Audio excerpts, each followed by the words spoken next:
নমস্কার বন্ধুরা, welcome to Sonali recipe.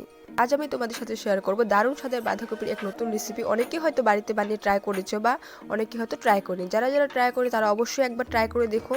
যদি বাড়িতে বানিয়ে খেয়ে দেখো তাহলে কিন্তু তোমরা নিশ্চয়ই আবার কিন্তু ঘুরে এসে আমাকে কমেন্ট করে জানাতে বাধ্য হবে। খুবই স্বাদ লাগে খেতে এই বাঁধাকপির এই রেসিপিটি। রুটি, পরোটা, গরম গরম ভাতের সাথে খুব দারুণ মানায়। আমার তো বেশ ভালোই লেগেছে খেয়ে, তাই তোমাদের সাথেও শেয়ার করলাম। চলো তাহলে রেসিপিটি শুরু করা যাক। তো আমি এখানে একটা ছোটো সাইজের বাঁধাকপি নিয়েছি, বাঁধাকপির পাতাগুলো ভালো করে ছাড়িয়ে নিয়েছি। তো একটা টমেটো নিয়েছি। তো এটা পরিমাণ মতন কড়াইতে জল দিয়ে আমি সেদ্ধ করে নেব। তো বাঁধাকপির কিন্তু ভালো করে পিছনের শক্ত অংশটা ফেলে দিয়ে নিই, তারপরে কিন্তু পাতাগুলো আমি এখানে দিয়ে দিয়েছি। এভাবে করে পাতাগুলো ছাড়িয়ে দিয়ে দিয়েছি আমি সুন্দর করে। সব কিন্তু কচি কচি নরম নরম পাতাই আছে এখানে, দেখতে পাচ্ছ। এবং সামান্য লবণ দিয়ে 15 থেকে 20 মিনিট লাগবে সেদ্ধ হতে। এটা মিডিয়াম ফ্লেমে সেদ্ধ করে নেব। 15 থেকে 20 মিনিট পর ঢাকনা খুলে দেখিয়ে দিচ্ছি। তো কি সুন্দর ভালো করে কিন্তু পাতাগুলো একবারে নরম হয়ে গেছে। বাঁধাকপির পাতা এবং টমেটো দুটি ভালো করে সিদ্ধ হয়ে গেছে। আমার চ্যানেলে নতুন হয়ে থাকলে প্লিজ আমার চ্যানেলটিকে সাবস্ক্রাইব করে দিয়ে পাশে থাকা বেল আইকনটি প্রেস করে দিও, যাতে নতুন নতুন রেসিপি আপলোড করার সাথে সাথে সবার আগে তোমরা দেখতে পারো। আমি খুব সহজ এবং সিম্পলভাবে রেসিপি তোমাদের সাথে শেয়ার করি, যাতে সকলেই খুব সহজভাবে বানাতে পারো। তো বাঁধাকপির পাতাগুলো দেখো নামিয়ে নিয়েছি কড়াই থেকে জল ছেঁকে নিয়ে, এবং হালকা ঠান্ডা হওয়ার পরে কিন্তু আমি এখন বাঁধাকপির পিছনে যে শক্ত অংশগুলো থাকে সেগুলো আমি একটা চাকুর সাহায্যে কেটে বের করে নেব। শক্ত অংশগুলো থাকলে কিন্তু ম্যাশ করতে কিন্তু ম্যাশ হয় না ভালো করে, এবং খেতেও অতটা ভালো লাগে না।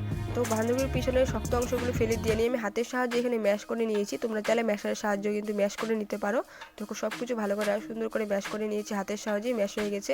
টমেটোর উপরের যে খোসাটা থাকে সেই খোসাটা ফালিয়ে দিয়ে আমি টমেটোটাও ভালো করে হাত দিয়েই ম্যাশ করে নেব।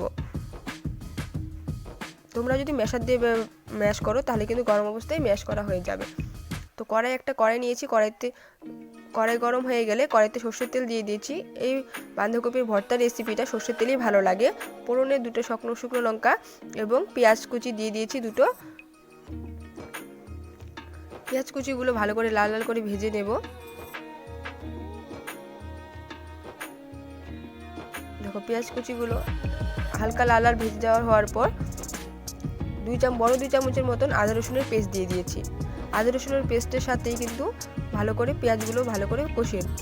মশলা কিন্তু বেশি কিছু লাগবে না, 1/2 চামচ লঙ্কার গুঁড়ো এবং 1/2 চামচ হলুদ গুঁড়ো দিয়ে ভালো করে পেঁয়াজের সাথে মিশিয়ে নেব। মিশিয়ে নিয়ে অল্প জল দিয়ে যাব, যাতে মশলাটা পুড়ে না যায়। জল দিয়ে পেঁয়াজগুলোর সাথে মশলার সাথে ভালো করে একটু কষিয়ে নেব, তেল ছেড়ে না যাওয়া পর্যন্ত। অল্প জল শুকিয়ে তেল ছেড়ে আসলে পরে ম্যাশ করে রাখা বাঁধাকপি এবং টমেটো দিয়ে দেব।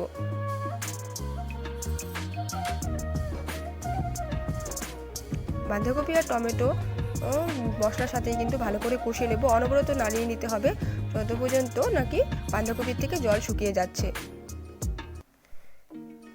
স্বাদ মতো লবণ দিয়ে দেব। ঝালটা অবশ্যই তোমরা কম বেশি করে দিতে পারো, ঝালের পরিমাণটা। এভাবে করে অনবরত নাড়িয়ে নিয়েই কিন্তু জল শুকিয়ে যাওয়া পর্যন্তই কিন্তু ভালো করে কষিয়ে নেব বাঁধাকপিগুলো। আশা করছি আজকের রেসিপিটি ভালো লেগেছে। ভালো লেগে থাকলে প্লিজ একটি লাইক করে দিও, ফ্রেন্ডস ফ্যামিলির সাথে শেয়ার করে দিও। যদি বাড়িতে বানিয়ে থাকো আমাকে কমেন্ট করে জানাতে ভুলো না। নামানোর আগে 1/2 চামচের মতন গরম মশলা গুঁড়ো দিয়ে ভালো করে মিশিয়ে নেব। দেখতে পাচ্ছ ভালো করে পুরো জল শুকিয়ে গেছে। আমাদের বাঁধাকপির ভর্তাটা কিন্তু একদম তৈরি হয়ে গেছে।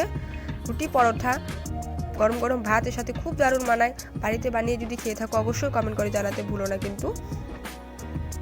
এমন সহজ নতুন নতুন রেসিপি পেতে হলে আমার চ্যানেলটিকে সাবস্ক্রাইব করে দিয়ে পাশে থেকো। দেখা হচ্ছে নেক্সট